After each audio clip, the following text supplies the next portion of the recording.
नमस्कार मैत्रिणींनो, मी शीतल। तर आज आपण खूप महत्त्वाचा व्हिडिओ पाहणार आहोत। तर आज आपण मशीनचं ऑइल कसं चेंज करायचं पाहायचं आहे। तर आपल्याला आज मशीनचं ऑइल कसं चेंज करायचं तो पूर्ण व्हिडिओ पाहायचा आहे। त्याचबरोबर आपल्याला मशीनची साफसफाई सुद्धा करायची आहे। आपल्याला दाबा बसले जे दोन नट आहेत ते खोलून घेतल्यानंतर व्यवस्थित नट आपल्याला ते काढून घ्यायचे आहेत।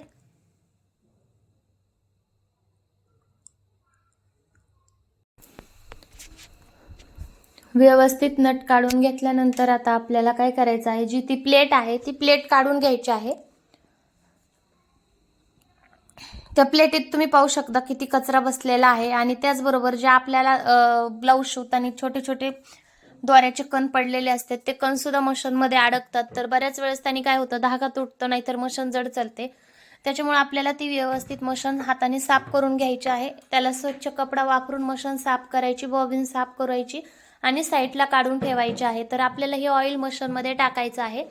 तर त्याचबरोबर आता आपण मशीन उकलायची, मशीनच्या मागे एक ठेवायला नट असतो, त्या नटावर मशीन ठेवायची। तुम्ही पाहू शकता मशीन किती खराब आहे आणि मशीन मध्ये बऱ्याच प्रकारची अशी घाण झालेली आहे। आपले रोज रोज जे आपले धागे वगैरे पडतात मशीन मध्ये ते आपल्या मशीन मध्ये पडून पडून मशीन खूप खराब होते।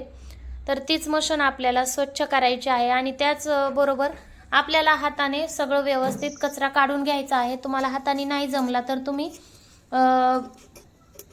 सुई किंवा ब्रश वगैरे इस्तेमाल करू शकता। आणि लक्षात ठेवा, ज्यावेळेस आपण टच पिना अस्तर वगैरे जॉईन करायला घेतो त्यावेळेस त्याच्यात पडलेले असतात, तर हाताची काळजी घेत त्या पिना काढून घ्यायच्या आहेत आणि व्यवस्थित आपल्याला साफ करायचं आहे। आता त्याचबरोबर मी बाहेरचे सगळे धागे वगैरे ऑइल मध्ये पडू नयेत म्हणून काढून घेतले होते अगोदर।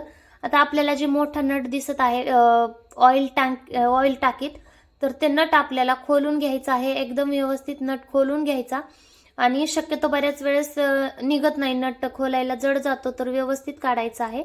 आणि नट काढायच्या अगोदर आपल्याला काय करायचं, मशीनच्या खाली एक भांडं ठेवायचं आहे जेणेकरून हे ऑइल त्याच्यात पडेल। नट काढल्यानंतर जर भांडं लावायचं म्हणलं तर तोपर्यंत ऑइल खाली सांडेल। तर अगोदरच आपल्याला भांडं मशीनच्या खाली ठेवायचं आहे आणि व्यवस्थित त्याच्यात ऑइल काढून घ्यायचं आहे। आणि ऑइल शक्यतो मनानेच वितळून त्याच्यामध्ये जाऊ द्या, म्हणजे काय होईल की जे ऑइल मध्ये कचरा आपला जमा झालेला असतो तो कचरा आहे तो आपला ऑइल मध्ये जाणार नाही आणि त्याने काय होईल, आपलं ऑइल स्वच्छ निघन। तर वरच्यावरी जो कचरा आहे तो कचरा आपल्याला हाताने काढून साईडला टाकायचा आहे, ऑइल मध्ये नाही। कारण का ऑइल ते नंतर आपल्याला साध्या मशीनला यूज करता येतं आणि ते ऑइल आपण वापरू शकतो, म्हणजे इतकं खराब नाही, टाकू द्यायचं नाही, तर व्यवस्थित काढायचं। आणि त्याचबरोबर आता काय करायचं, एकदम स्वच्छ कपडा घेऊन जो आपण वापरत नाही त्याने एकदम ही ऑइलची टाकी जी आहे ते एकदम साफ करून घ्यायची आहे। व्हिडिओ आवडला तर चॅनलला लाईक करा, सबस्क्राईब करा, बेल आयकॉनला क्लिक करा, म्हणजे तुम्हाला नवीन व्हिडिओ पाहायला मिळतील। नॉर्मली आपल्या यूट्यूब चॅनलवर ब्लाऊज रिलेटेड व्हिडिओ असतात। मी आज मशीन ऑइल चेंज करायचा पण व्हिडिओ टाकलेला आहे, शक्यतो तर तेच व्हिडिओ असतात। तर मग आता काय झालं, आपल्याला टाकी स्वच्छ करून घेतलेली आहे। एकदम छोटे छोटे धागे जे असतात ते एकदम साफ करून घ्यायचे आणि जो आपण नट काढला होता तो नट तिथं बसवून घ्यायचा आहे। त्याने काय होईल, नंतर जर आपण ऑइल टाकू त्यावेळेस जर लक्षात नाही राहिलं तर आपण तसंच ऑइल ओतलं तर ऑइल सांडेल। त्याच्यामुळे व्यवस्थित नट फिट करून घ्यायचा आहे। हवं तर तुम्ही एक वेळेस नंतर आणखीन चेक करू शकता। आणि आपण नट बसवल्यानंतर जे पुढच्या साईडला आपण बॉबिन बसवतो किंवा काढतो ते बॉबिन बॉक्स मध्ये खालच्या साईडला जे धागे असतात आपल्याला ते सुद्धा धागे एकदम हाताने साफ करून घ्यायचे आहेत व्यवस्थित छान प्रकारे। आणि लक्षात ठेवा, त्याच्यात सुई वगैरे असेल तर हाताला लागू शकते, तर तुम्हाला हाताची काळजी सुद्धा व्यवस्थित घ्यायची आहे।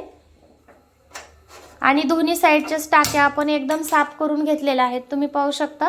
कोरड्या कपड्याने, ओला कपडा यूज करायचा नाहीये। तुम्ही म्हणाल ओल्या कपड्याने छान निघल, तर आपल्याला त्याच्यात ऑइल टाकायचं आहे, त्याच्यामुळे एकदम कोरडा कपडा घ्यायचा। आता आपण काढलेलं ऑइल तुम्ही पाहू शकता किती म्हणजे असं गंजलेलं टाईप पिवळ्या कलरचं निघलेलं आहे। आणि आता आपल्याला त्याच्यात व्हाईट कलरचं ऑइल टाकायचं आहे, म्हणजे जेच कंपनीचं ऑइल आहे आणि स्वच्छ ऑइल असतं ते त्याचा पांढरा कलर असतो एकदम पाण्यासारखा आणि खराब झालेलं ऑइल पिवळं दिसतं। तर आता आपल्याला ऑइल कमीत कमी एक अर्धा ते पाऊण लिटर टाकायचं आहे आणि त्याच्यात माप आहे की किती ऑइल टाकायचं आपण। तर त्या मापाच्या खाली गेल्यावर आपल्याला ऑइल चेंज करायचं असतं. तर मी 1 लिटर ऑइल टाकलेलं आहे त्याच्यामध्ये. म्हणजे मी जास्त लवकर ऑइल चेंज करत नाही, चेक करत असते 8-10 दिवसातून एखाद्या वेळेस चेक करायचं. तर तुम्ही पाहू शकता तिथं लो आणि हाय 2 असे लाईन दिलेल्या आहेत. लो लाईनच्या खाली जर तेल गेलं तर आपल्याला नंतर त्यात ऑइल ॲड करावं लागतं. तुम्हाला व्हिडिओ कसा वाटला, व्हिडिओ आवडला तर चॅनलला लाईक, सबस्क्राईब करा, व्हिडिओला लाईक करा, बेल आयकॉनला क्लिक करा आणि असेच नवीन व्हिडिओ पहा. तर ब्लाऊजचे व्हिडिओ पाहण्यासाठी चॅनलवर कंटिन्यू राहा. आता ज्या आपण वरच्या प्लेट काढल्या होत्या त्या प्लेट आपल्याला बसवून घ्यायच्या आहेत, त्याचे नट बसवायचे आहेत. आणि ज्यावेळेस आपण मशीन साफ करण्यासाठी खोलतो त्यावेळेस मशीनचे सगळे स्पार्क जे आहेत ते आपल्याला व्यवस्थित ठेवायचे आहेत. म्हणजे काय होईल, नंतर आपल्याला सापडतील. कारण का एखादा स्पार्क जो मशीनचा हरपला तर तो आपल्याला लवकर मिळत नाही. आणि अशाच बऱ्याच वेळेस काय होतं की एक छोट्या चुकीमुळे आपली मशीन बंद राहू शकते. तर त्याच्यामुळे चला मग आता आपलं ऑइल चेंज करून झालेलं आहे. जे मी मशीनमधलं ऑइल काढलं होतं ते ऑइल मी बिस्लरी बॉटलमध्ये स्टोअर करून घेणार आहे. कारण का जे माझ्याकडे दुसऱ्या 2 मशीन आहेत मी त्या मशीनवर ते ऑइल यूज करणार. त्या मशीनला ते ऑइल चालतं, आपल्याला ऑइल टाकून वगैरे द्यायची काही गरज नाही. फक्त नवीन ऑइल आपल्याला ह्या मशीनमध्ये टाकायचं आहे आणि हे काढलेलं ऑइल